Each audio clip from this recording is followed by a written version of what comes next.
Tech and Talk of the Day, almost high noon, June the 2nd, 2024. We're going to look at the DS2 second here with a 9-inch coil, and we're looking at the Manticore with the M9 coil.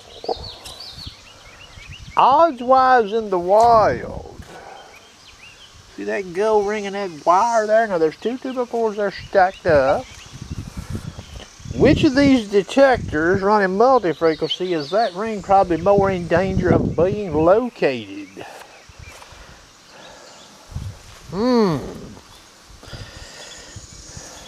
So we'll look at this machine first. Speed 5, all-terrain, low conductors, one region, all tones. Now we're just going to sweep the hard way. They'll both do well from this direction.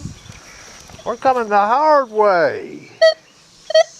You hear that? You see that meter? Now that's a 17 reading solo gold ring. You see that trace on that screen there? So it's out of position, which tells the user what? Uh-oh, maybe you need to be aware of the idea of that target, huh? Every sweep of the coil. You hear that? You see that meter? I'm backing the coil up a little. Coming straight over it. You see that? That's all-terrain low conductors. All-terrain general. Upper Ferris limits is 9 in both of these. Okay, speed 5 with the all-terrain general. So we're getting some out of iron range ID there. You see what I'm saying? We're getting something, but it's not as good as all-terrain low conductors.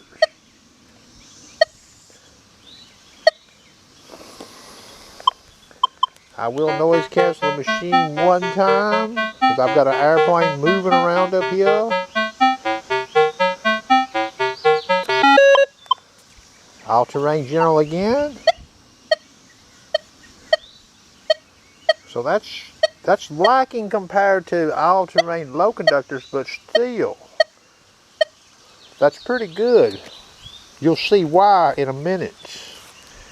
Alright, we're going to leave it in all-terrain general. We're going to transition up here, leaving it in speed 5. We're going to 15 kilohertz. You see that? Now, if I remove that gold ring, this machine's not going to sound off on that wire. Take my word for it. You see that? Okay, that's single frequency 15 kilohertz. Let me turn the camera off. That gold ring and wire is not moving. We're going to fire this DS2 with this 9-inch coil up.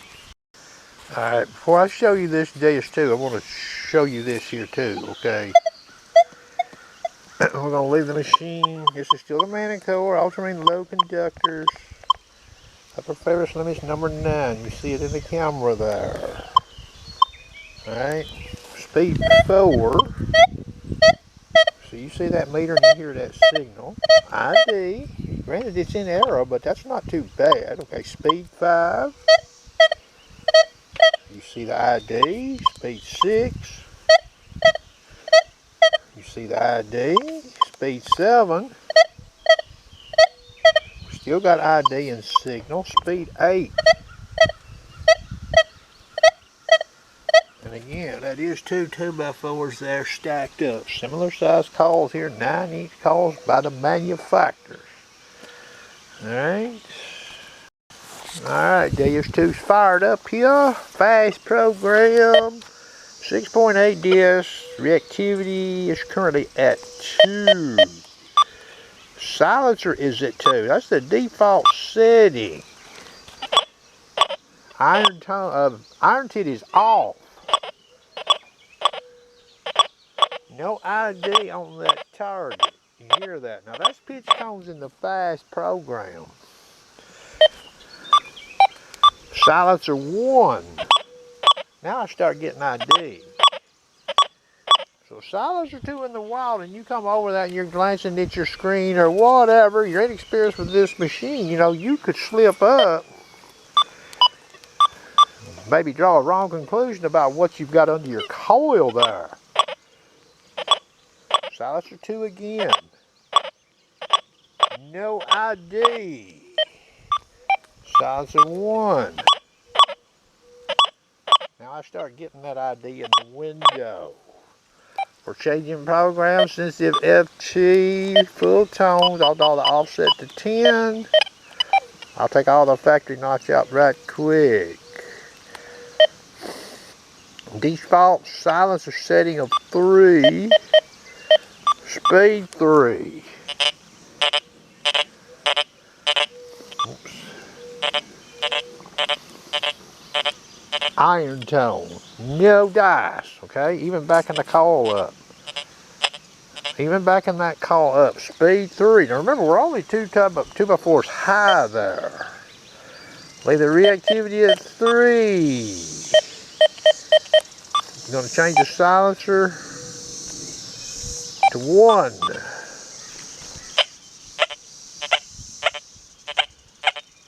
Speed 3. No ID. Now remember, I've got iron chin off. Nothing comes in that window ever. Silencer 1, speed 3. Speed 2.5. No ID. Speed 2.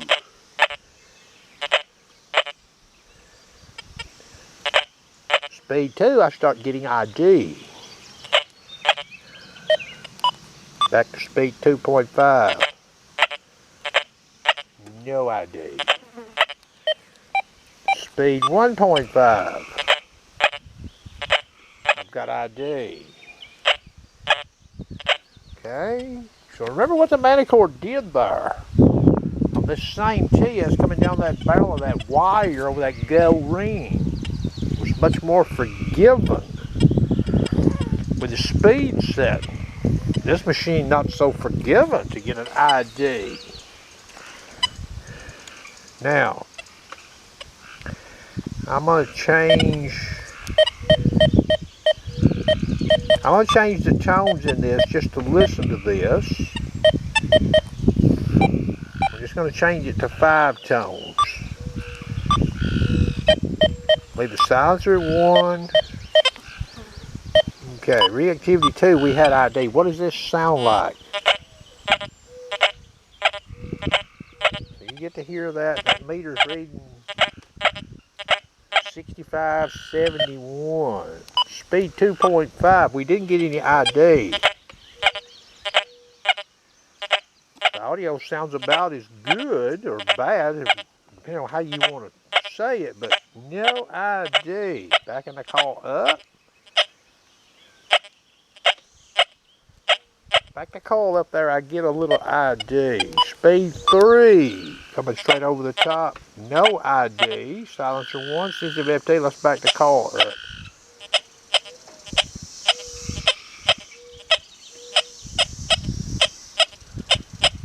Back the call up, you get a little ID. We're coming straight over the top.